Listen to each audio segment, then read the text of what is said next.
I think this rum cocktail is a proper 10 out of 10, and it contains another one of those ingredients that rarely gets any airtime on cocktail menus. In fact, this ingredient rarely ever gets mentioned at all, which I think is a real shame because I think once you try it, you'll actually fall in love. So firstly, we'll dive into this rum cocktail. And then in a few minutes, I'm going to show you 4 more rum cocktails, all including this ingredient. And I think you're going to love all of them. So what is this ingredient? Well, we'll get to that in a second. But first, you'll want to know what this rum cocktail is. Well, for those of you that have been around my channel for a while, you'll know that I do the cocktails and let you guys do the names. So this hasn't got a name, but it is flipping tasty. Now, I've created this cocktail with a split rum base, the first of which and the bulk of which is my coconut rum of the moment, a Luna, 37.5% unsweetened proper rum. So it's an authentic kind of coconut rum here. And I'm going 40 ml, 40. Will other sweeter coconut rums work? Yeah, of course they will. Just always be mindful just to kind of balance the sweetness of your cocktails. So that's the bulk of it. And then we're just going to add a lovely sort of layer of funkiness. This is my British version of Uncle Ray, made from the guys at Dropworks. And I just 63% funky rum. And I just want 10 ml just to give it a lovely bit of rummy flavour. And I'm going to get straight to my lime juice. I want 30 ml of that. Then I want some orgeat syrup, just your favourite orgeat. This one's got a lovely sort of hint of rose going through it. 7.5 ml. You don't want too much. 7.5 ml is my sweet spot here. I just want some feisty chili notes. Kind of been playing around, swapping around between my sort of chili bitters and this. The syrup, I do think is lovely. I haven't got a favourite. I love them both equally, but I'm just going because I want a little bit of sweetness here. And I thought, do you know what? Let's just bump the sweetness up with the chili syrup as opposed to adding plain sugar syrup. Now, you don't need much of this. This is jalapeno syrup. You don't need much. I'm just literally going for 5 ml. Then I'm going to bring some bitters out to place. Don't worry, the secret ingredients coming in a second. These are Ms. Better's sumac and kiwi. Sumac's like this bright red sort of chili spice note. Chili's the wrong word, but a spice note gives you lovely sort of earthy spiciness going through there. We're just going for about, I call those a pipette, but it looks like it's half full. You'll never get a pipette fuller than that. So I'm going for about a pipette of these bitters. And then we're going for our secret ingredient. Now, I'll be honest, I'll confess, when I first started doing stuff with Real a few years ago, I didn't have a Scooby-Doo what prickly pear was. I'd never encountered it. It's not a fruit that we sort of know here in the UK, but it is actually the fruit of the cactus plant. Now, to give you the taste profile of this, I can't do it any more justice than this. It's kind of like this. I pick out like a strawberry top note, subtly different to like Real strawberry, like proper strawberries.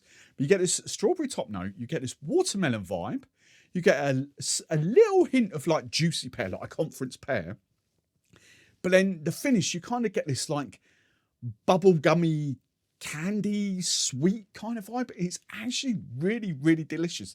It's delicate with fruitiness going through it. So it's not like a bold fruit, but it's not like a subtle back sort of fruit either. It has got a little bit to it, but when you're comparing it to like mango, to like passion fruit, to like strawberry, it's not kind of bolding in your face like this, but it is actually really delicious. We get this lovely red colour. So I'm just going for 20 ml. Now, I think you can actually serve this up in multiple ways. I was originally thinking a martini or a coupe glass, and then kind of was made a second version. I did it over like a big cube of ice into a rocks glass.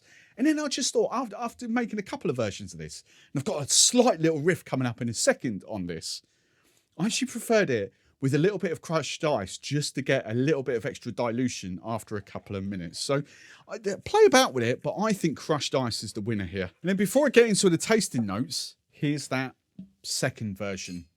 So it's exactly the same cocktail so far. I'm just going to single strain that into a highball glass. And the soda I've picked, now I'm well aware that I think this might be a UK only thing at this precise moment. I'm not 100% sure, but it's been around a good year, if not 18 months or so. Schweppes, I think that should be on there.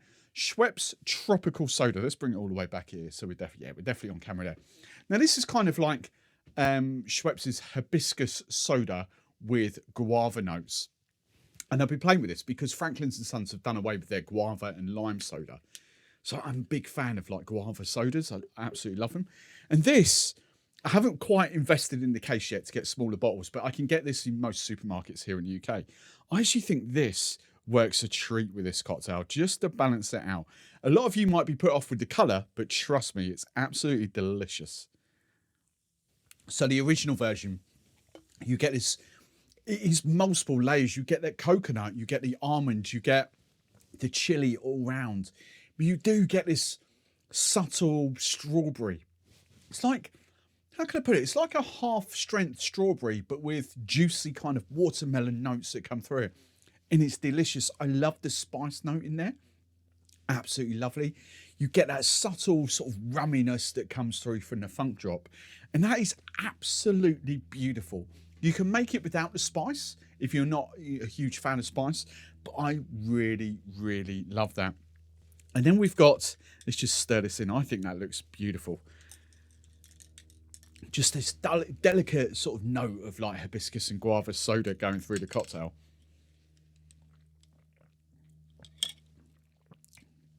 Just kind of makes it even more fruity. Mellows the chili out ever so slightly.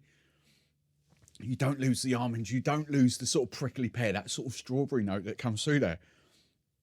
It's just gorgeous. It's absolutely gorgeous. I cannot decide which one of those two I personally like the best. So those 4 other recipes that I mentioned at the start, well, when I was creating this, I actually came up with about 8 or 9 other recipes.